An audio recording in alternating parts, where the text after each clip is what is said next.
ভিডিওটা ভালো লাগলে কিচ্ছু করিও না, লাইক কমেন্ট শেয়ার কিছুই করিও না। বাকি আমরা মামু ভাগ্না আছি, রাস্তা, স্কুল, হসপিটাল, এই জায়গাতেই দাঁড়িয়ে একটাই সামাজিক ভিডিও করেছিল, এই জায়গাতে দাঁড়িয়ে। সেই ভিডিওটা এমন ভাইরাল হয়েছিল, আর ভাইরালের সাথে সাথে কিছু কিছু মানুষ আছিল যারা এত যে বাজে বাজে কমেন্ট মেসেঞ্জারে করেছিল। হ্যাঁ, তো কি বলবো তোমরাকে, যদি আমাদের আশেপাশের গ্রামের যদি সমস্যা যদি এভাবে তুলে ধরায়, তাহলে তো ভাই তোমাকে তো ওয়াট লেগে যাবে।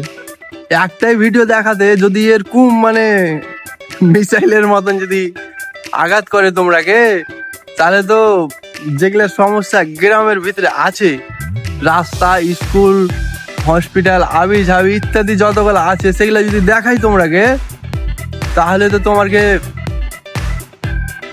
আমাকে ভাই তোমরা তাইলে ভাই আমাকে কিন্তু বাঁচিয়ে রাখবে না। একটাই ভিডিও করাতে এভাবে ভাষা, যে ভাষার উত্তর এখন আমাকে হাইসা হাইসা দিতে হয়েছে, বুঝতে পারছো কিনা? তো এটা মানুষের সোর্স, আমি কিন্তু কোনো পার্টিকে টার্গেট করে কিন্তু ভিডিওটা করিনি। তবে হ্যাঁ, মমতাকে আমরা সবাই ভালোবাসছি, ভালোবেসে যাব। হ্যাঁ, আর এটা দোয়া করছি যাতে বিজেপি আমাদের এলাকায় না আসে, কারণ যে বিজেপি আসলে প্রত্যেকটা মানুষের ওয়াট লাগবে। যেরকম কি বাঙ্গাল না বিহারে হয়েছে, দিল্লিতে, মেলায় জায়গাতে সবাইকে 10,000 টাকা লালচ দিয়ে ওরকম হয়েছে, ঘটনা ঘটেছে।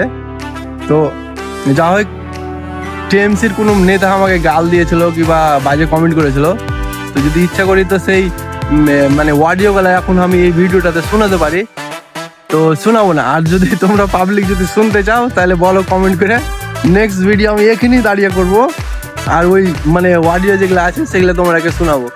এত বাজে বাজে অডিও, মানে কি বলবো তোমাকে, তোমরা যদি শুনো তাহলে তোমরা নিজেই অবাকে যাবে। তো ভাই বলি কি, সামাজিক ভিডিও যতগুলা কন্টেন্ট ক্রিয়েটার আয়, কারোর তো ক্ষমতা নেই সামাজিক ভিডিও করার। একটা সামাজিক ভিডিও আমি করেছিল, যাতে এখন আমি থেমে গেছি শহরের গাইলের দাপটে। তো অডিয়েন্স মানে সাধারণ মানুষের রেসপন্সটা খুবই কম, যার কারণে আমি ভাবছি না ওগুলা ভিডিও করে লাভ নাই। তুমি যেরকম করে বাঁচতে পারবে সেরকম করে আমিও বাঁচতে পারবো, অসুবিধা নেই। আর যদি তোমরা কহো যে না সামাজিক ভিডিও চালিয়ে যাও, তাহলে তোমরা বলো, আমি কিন্তু রেডি আছি। কিন্তু আমার একা নিয়ে তো হবে না, না আমি ভিডিও করব, কথা বলবো, আমি সবকিছু করব, কিন্তু তোমরাকে সাপোর্ট যদি তোমরা করো, আমার পাশে যদি থাকো, তাহলে তোমাদেরকে বলে দিচ্ছি সমাজে যতগুলো সমস্যা আছে সব আমি তুলে দিতে পারবো, এতটা ক্ষমতা আছে। এই কারণটা এটাই যে দেখো ভাই, সাধারণ মানুষ আমরা, সরকারের কাছে প্রশ্ন করার অধিকার কিন্তু সবারই আছে, আমারও আছে, তোমারও আছে, এবং যতগুলো লোক এই ভিডিওটা দেখছো সবারই আছে। তো আমি প্রশ্নটা করতে যে সরকারের ডাইন হাত বাঁ হাত আগা পিছে থেকে এভাবে মানে এদিকে আমাকে উত্তর দিবে, সেটা আমি ভাবতে পারিনি। সো ভিডিওটা ভালো লাগলে কিচ্ছু করিও না, লাইক কমেন্ট শেয়ার কিছুই করিও না। বাকি আমরা মামু ভাগ্না আছি, মামু ভাগ্না ঘুরছি, কোনো টেনশন নেই, নাকি মামা? আমার মামা এখন ছোট হয়ে আছে, আর ওই জন্য একদিন মামাটাকে নিয়ে ঘুরতে এসেছি, আমার ছোট ভাগ্নে। ভালো থাকো সব।